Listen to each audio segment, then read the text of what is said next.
How to hit a forehand in less than 10 minutes. You do not need years to master a forehand. Do you need years to learn how to do a proper push-up? So the question you might have is, why am I comparing a push-up to a forehand? Well, what do a push-up and a forehand share in common? They use muscles.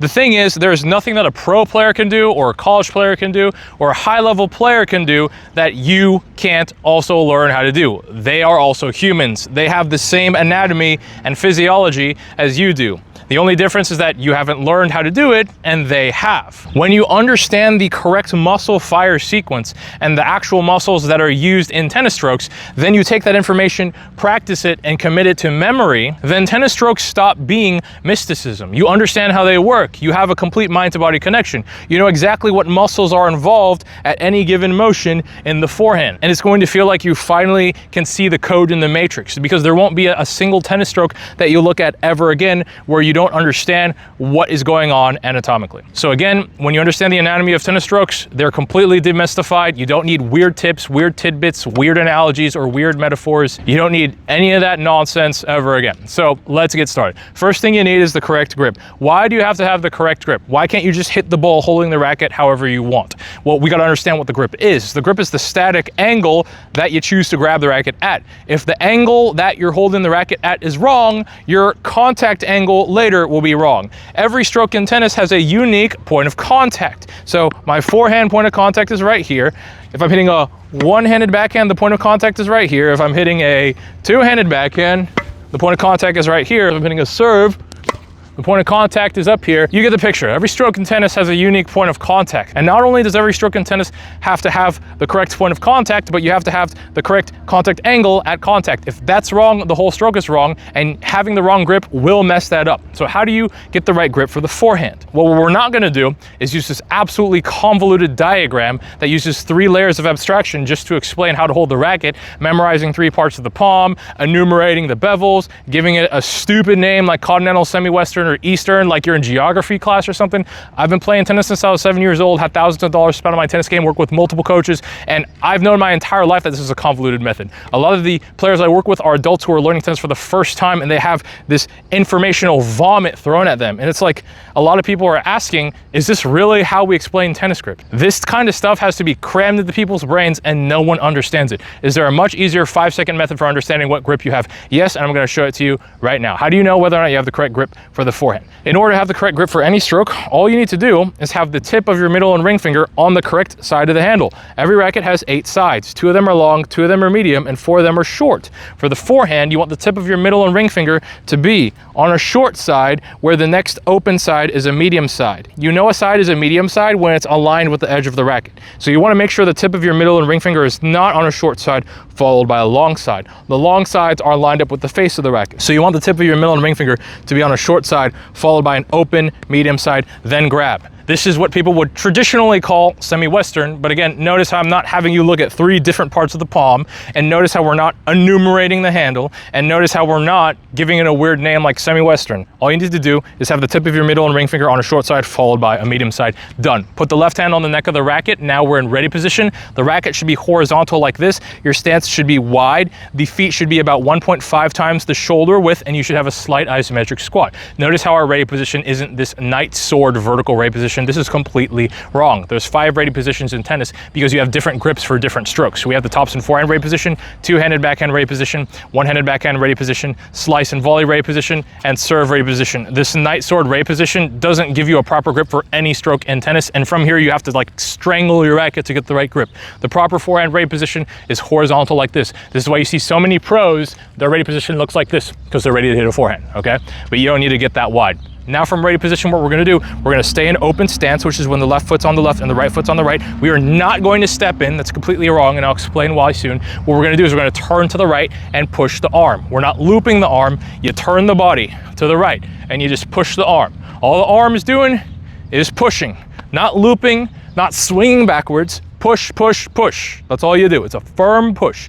When you push, you use the deltoid and the tricep. You turn the body first, then you push. You do that correctly, string should be facing directly back like a stop sign. We have a couple of acceptable take-back racket orientations here. Either we can have this stop sign that's facing directly back, we can have it angled down slightly, or we can have a stop sign to our back right, or it can be angled downward slightly. Either of these is fine. Anything like this. There's a big debate about whether or not you should have a short preparation or a long preparation. It depends on the context. Neither one is absolutely correct than the others. You do a short take-back when you don't have time. You do a full take-back when you do have time. But we have people treating this like it's absolutely one way or the other. It's all about time context. From the preparation position, you pull your arm down, rotate your shoulder open, pull the arm up to your point of contact, which is about northeast from your body. Your contact angle as a beginner should be open strings, not closed strings. A lot of people say brush up on the ball, but guess what? I just hit it in the net. Why did I hit it in the net? Because if you're a beginner, you're not strong enough to brush up on the ball. Hitting the ball with a closed contact angle, meaning the strings are facing down, this only works when you have strength. If you're a beginner, you don't have strength, you got to hit it with a open contact angle. I'm going to switch to my left arm here, do the same exact motion. My left arm is way weaker.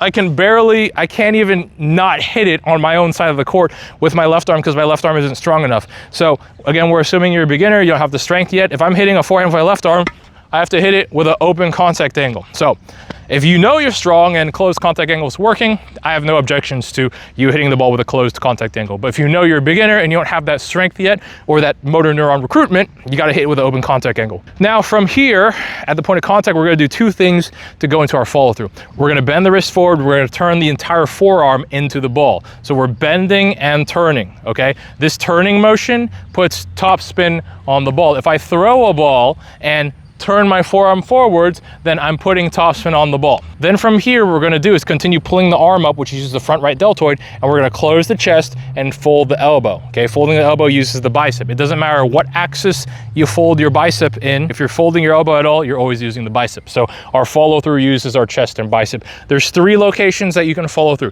You can finish around the tricep, the deltoid, or over the trapezius. Never finish below the elbow. I see a lot of people, they swing like this and they're finishing below the elbow. This is completely wrong. Also, don't raise your arm and swing under your armpit. This is completely wrong as well, because now you're finishing around your rib cage, which is also way too low. Finishing around your higher rib cage can sometimes be at the same height as if you finished around your tricep, but more often than not, what's also going to do is it's going to block you from finishing over your trap. You can't finish over your trap if your arm is in the air.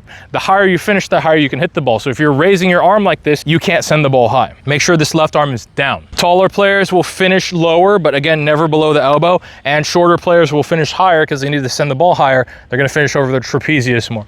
If you do it all correctly, your forehand should look just like this from the front and just like this from the back. How do we put our legs into the forehand? Again, in ready position, we have a slight isometric squat. When we take our racket back, we shift into a slight iso lunge to the right. When we swing, we do a slight right calf raise into the ball. Again, put that all together, and that's what your forehand's gonna look like. I hope you enjoyed this video. You can immediately go out to any tennis court right now and immediately apply everything you learned in this video and see massive improvement. My brand of tennis coaching is not to deliver another tip of the week or a tidbit or analogies or metaphors. My brand of tennis coaching is to fix your tennis problems and your technical problems permanently, so you never need another lesson ever again. With that being said, that's why I created an online forehand masterclass that will fix your forehand permanently. It goes into even more depth than this video does. This is a very succinct, straight to the point course, and it teaches you exactly everything that I would teach you if we were working together in person. I have a lot of people asking me for lessons, but unfortunately, I'm only one guy located in one place at any given time, and there's a ton of people all over the US and all over the world who want to train with me. I can't be everywhere at the same time. That's why I created these online courses. I have the Forehand Masterclass pinned in the description below and the top comment below as well, but I have the full list of courses on my website, tennisuniversity.net. With that being said, if you do want to train with me in person and take your tennis game to the next level, I do not give hourly lessons. I have a full program where I work with players one-on-one for an exclusive amount of time and completely build and fix their entire tennis game and get them all the way up to NTRP 4.5 plus and all the way up to UTR 7 and beyond. This is a program for extremely serious tennis players. You have to fill out a form and apply. Then you book a call with me and I actually explain how the program works. It's not for dabblers, it's for people who want serious results, especially those of you who have already spent a lot of time and money on tennis lessons and multiple coaches, and you're tired of feeling lost and confused and you just want a final solution to your tennis game. So thanks again for watching. watching. If this video helped you out, make sure to hit that subscribe button so the algorithm will send you my videos in the future, and drop a like as well. And if you have any comments or questions, feel free to drop a comment down below as well. I've also got my other social medias baked on the screen as well. If you want to follow me over on Facebook or Instagram or TikTok, you can follow me there as well. And with that being said, I'll see you guys in the next video.